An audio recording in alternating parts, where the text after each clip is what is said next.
Railway శాఖలో పనిచేస్తున్న contract కార్మికులను పర్మనెంట్ చేయాలని, సకాలంలో వేతనాలు అందించాలని, పనికి తగ్గ గుర్తింపు ఇవ్వాలని డిమాండ్ చేస్తూ విశాఖపట్నం డిఆర్ఎం కార్యాలయం వద్ద సిఐటియు ఆధ్వర్యంలో కార్మికులు ధర్నా నిర్వహించారు. సమాన పనికి సమాన వేతనం చెల్లించాలని, నూతన చట్టాలను రద్దు చేయాలంటూ నినాదాలు చేశారు.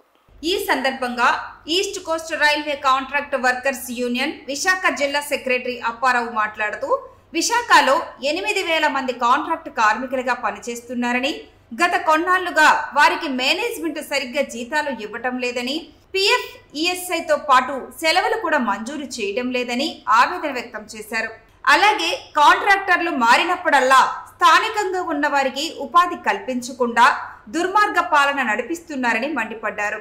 కాంట్రాక్ట్ కార్మికులు విధి నిర్వహణలో ప్రమాదాలకు గురైనా, చనిపోయినా రైల్వే యాజమాన్యం తగు రీతిలో స్పందించడం లేదని, భద్రతా సౌకర్యాలు లేకపోవడంతో కార్మికులు తరచూ ప్రమాదాల బారిన పడుతున్నారని తెలిపారు. మహిళా కాంట్రాక్ట్ కార్మికులపై లైంగిక వేధింపులు ఎక్కువయ్యాయని, వారికి సరైన రక్షణ లేకుండా పోయిందని వాపోయారు. ఈరోజు దేశం మొత్తం ధర్నాలు జరుగుతూ ఉన్నాయి. దేశం మొత్తం 8 లక్షల మంది కార్మికులు కాంట్రాక్ట్ కార్మికులుగా ఉన్నారు. మన విశాఖపట్నం జిల్లా 8,000 మంది వరకు ఉన్నారు. ఈ 8,000 మంది కార్మికుల్ని నానా దోపిడీ చేస్తున్నారు. స్కిల్ జీతాలు ఎక్కడ ఇవ్వట్లేదు. ప్రభుత్వ జీవో ప్రకారం అన్స్కిల్డ్ వర్కర్లకి 651 రూపాయలు ఇవ్వాలి, రోజుకి 400 ఇస్తున్నారు.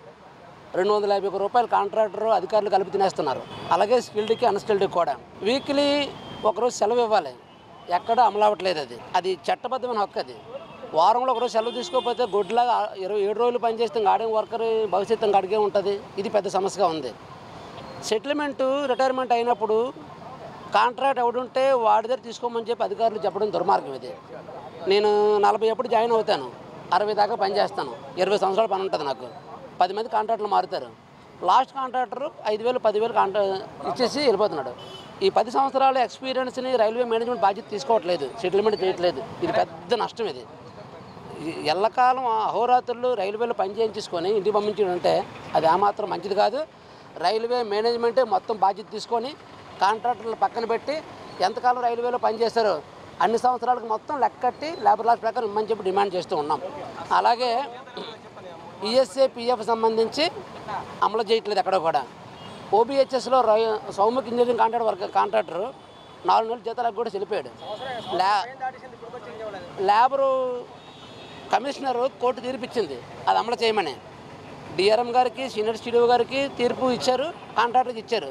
డబ్బు లేకపోతే కాంట్రాక్టర్ కనపడడం మనిషాడు. వాడిని సీజ్ చేసి అరెస్ట్ చేసి ఇవ్వాల్సిన డిఆర్ఎం గారు బాధ్యత తీసుకోవట్లేదు. జీవో ఇచ్చినా డబ్బులు రాలేదు. అక్కడ దుర్మార్గమైనటువంటి మేనేజ్మెంట్ వెర్షన్ ఉందండి. కనీస వేతనాలు కూడా ఇప్పటికి ఎవరికి అమలు చేయలేదు. ఈఎస్ఐ కానీ, పిఎఫ్ కానీ ఏది కూడా సక్రమంగా కట్టట్లేదు. అడిగినట్లయితే మెడబెట్టి బయటకు తోసేయడం జరిగింది. ఇప్పటి వరకు యూనియన్ ద్వారాగా మేము కొన్ని పోరాటాలు చేస్తున్నాం. అలాగే కనీస వేతనం అడిగినందుకు ఆ యూఓటీ ఆపరేటర్లని ఒక 8 మందిని బయటకు తీసేయడం జరిగింది. కాంట్రాక్టర్ పోయిన వర్కర్స్ పనిలో ఉండాలి, విధుల్లో ఉండాలని మా డిమాండ్స్. పిఎఫ్, పిఎస్ఐ అనేది కరెక్ట్గా కట్టాలని ఇదొక డిమాండ్స్ అండి. అలాగే లోకల్ ఎంప్లాయ్మెంట్ లేదండి. ఎక్కడో బీహార్ నుంచి, గుజరాత్ నుంచి తీసుకొచ్చి వాళ్ళు పెట్టి లోకల్గా ఉన్న కార్మికులు ఎవరిని కూడా ఉంచట్లేదు. ఉన్నోళ్ళు ఉంచట్లేదు, లేనోళ్ళు తీసుకోవటం లేదు. లోకల్ ఎంప్లాయ్మెంట్ ఇది మాదొక డిమాండ్ అండి. లోకల్ వాళ్ళు తీసుకోవాలని. తర్వాత మినిమం వేజ్, కనీస వేతనం ఇమ్మని, పనికి తగ్గ వేతనం ఇమ్మని మేము పోరాటం చేస్తున్నాం. సంవత్సరం నుంచి చేస్తున్నాం. ఇప్పటికి వచ్చి అది ఏది కూడా అమలు చేయలేదండి.